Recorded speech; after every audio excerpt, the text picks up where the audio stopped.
Assalamualaikum warahmatullahi wabarakatuh. Saya Fikri Syarifah NIM 2321400051 dan saya Laili Alfiatul Qomaria NIM 2321400075. Kali ini kita akan menjelaskan mengenai Random Access Memory atau yang lebih dikenal dengan sebutan RAM. RAM adalah singkatan dari Random Access Memory.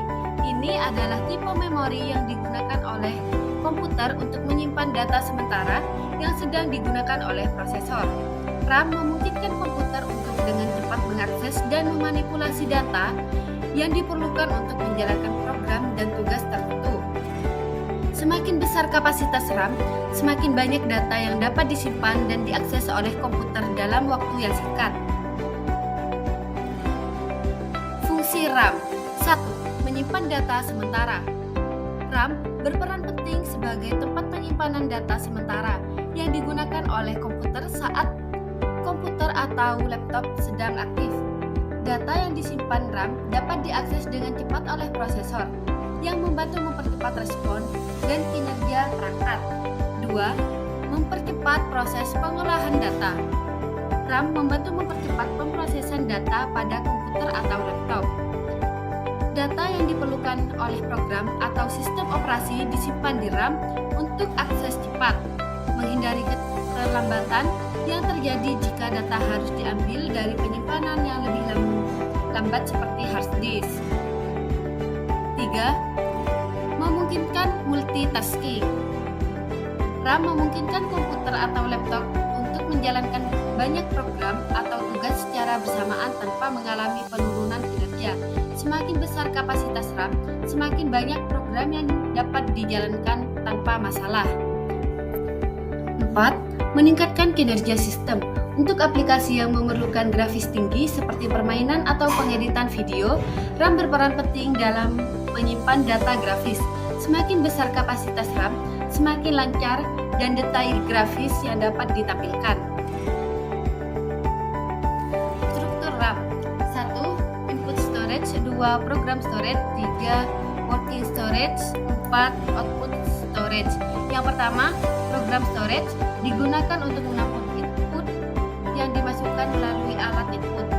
2. Program storage untuk menyimpan seluruh instruksi program yang akan diakses. 3. Working storage berguna untuk menyimpan data yang akan diolah dan menyimpan hasil pengolahan. 4.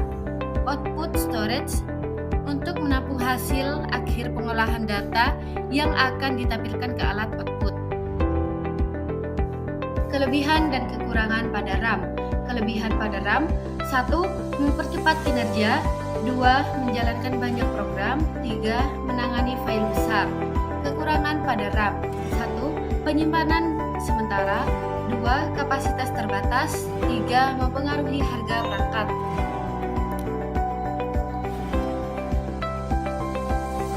Oke, sekarang kita masuk pada cara kerja RAM. Mari kita simak video berikutnya untuk melihat bagaimana cara kerja RAM. Kita bagi memori menjadi dua kategori. Jenis memori pertama adalah memori yang dapat menyimpan data ketika tidak ada aliran listrik mengalir melaluinya. Ini termasuk beberapa jenis flash disk. Anda dapat membawanya kemana-mana, menyambungkannya ke komputer manapun dan masih tersimpan semua datanya. Jenis memori kedua adalah memori yang kehilangan semua datanya ketika tidak ada sumber daya yang terhubung. Bisa juga disebut dengan memori volatile, dan RAM ini merupakan salah satu jenis memori yang bersifat volatile. Apabila tidak ada aliran listrik, maka RAM tersebut kosong.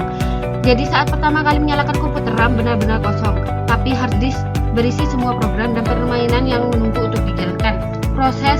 Prosesor hanya dapat menjalankan program jika programnya ada pada RAM. Jika komputer sedang booting dan RAM-nya kosong, bagaimana prosesor bisa berjalan? Oke, saya sedikit jelaskan. Prosesor dapat menjalankan sedikit perangkat lunak yang tidak harus ada RAM. Tepat ketika komputer booting, BIOS mencari sistem operasi di dalam hard disk dan mengeluarkan OS dan memasukkannya ke dalam RAM.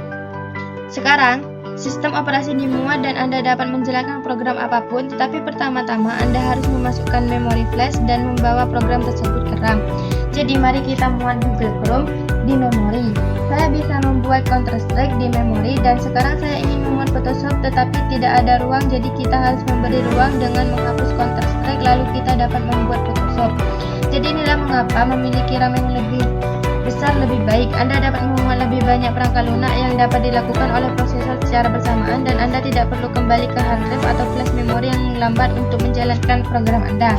Proses di mana Anda memindahkan program masuk dan keluar dari memori dan memperlambat hard drive, proses itu dikenal sebagai paging, dan itu sangat lambat. Jadi ketika Anda menekan Ctrl Alt Delete atau Android Task Killer, yang sebenarnya Anda dapat lakukan tidak hanyalah mengeluarkan program yang tidak diperlukan dari memori dan memberi ruang untuk program baru. Oke, sekarang kita masuk pada jenis-jenis RAM. Jenis yang pertama ada Fastback Mode RAM. FPM atau Fastback Mode RAM merupakan sebuah memori dengan konsep dinamis. Kemampuannya dalam mengakses sebuah halaman secara cepat dapat memberikan kepastian kinerja pada prosesor komputer berjalan maksimal.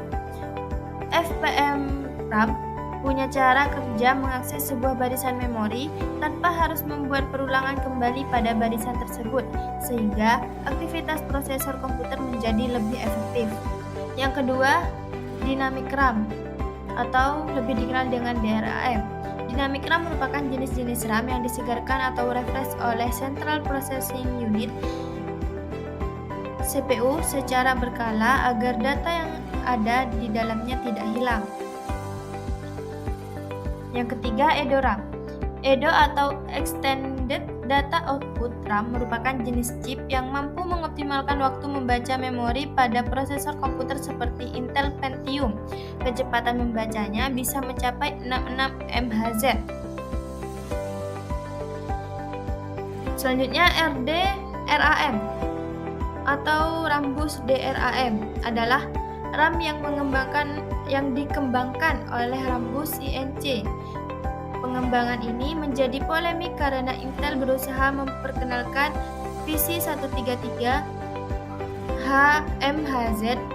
RDRAM ini memiliki jalur data yang sempit, yaitu 8 bit, tetapi kinerja tidak dapat diungguli oleh DRAM jenis lain yang jalur datanya lebih lebar dari RDRAM, yaitu 16 bit atau bahkan 32 bit. Hal ini karena RDRAM ini memiliki memori kontroler yang dipercanggih. SDRAM atau Synchronous Dynamic Random Access Memory atau SDRAM merupakan RAM lanjutan dari DRAM, namun jenis-jenis RAM ini telah mengalami sinkronisasi oleh clock system. Umumnya SDRAM lebih cepat dibandingkan DRAM. Kecepatan RAM ini bisa mencapai 100 hingga 133 MHz.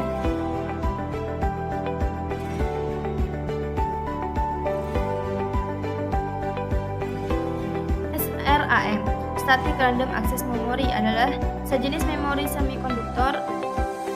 Kata statik menandakan bahwa memori memegang isinya selama listrik tetap berjalan, tidak seperti RAM dinamik atau DRAM yang membutuhkan untuk disegarkan secara periodik.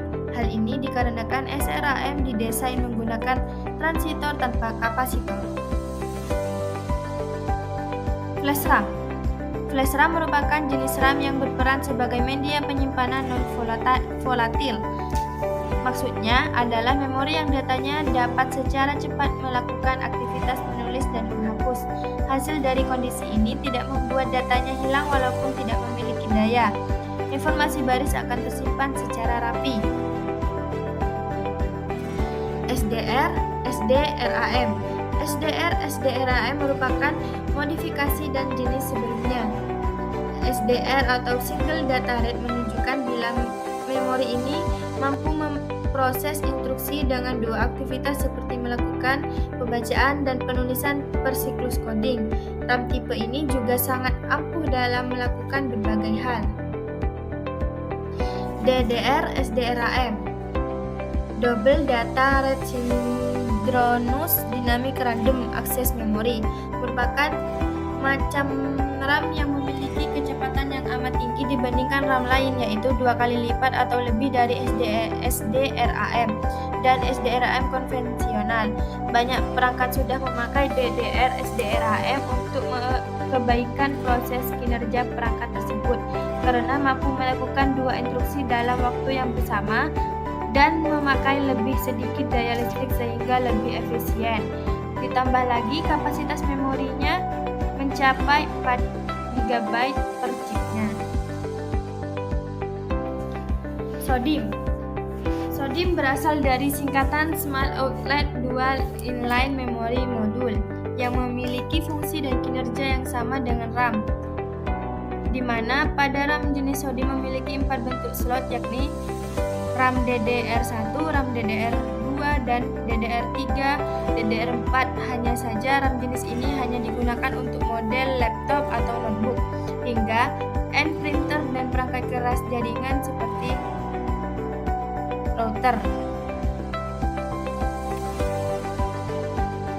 VGRAM, Video Graphic Random Access Memory. RAM ini digunakan untuk kartu grafis perangkat masa kini untuk kebutuhan memapar grafis, pixel, dan video yang tajam serta jernih.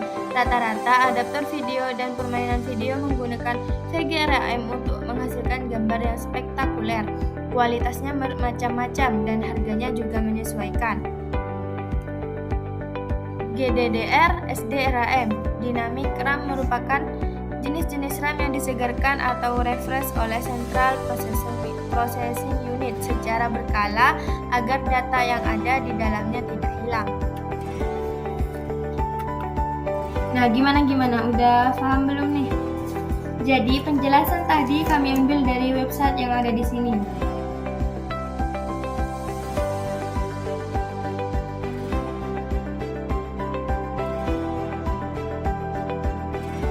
Dan kesimpulan dari materi yang sudah dijelaskan tadi yaitu RAM adalah tipe memori untuk menyimpan data dan ada beberapa jenis RAM yang dapat digunakan.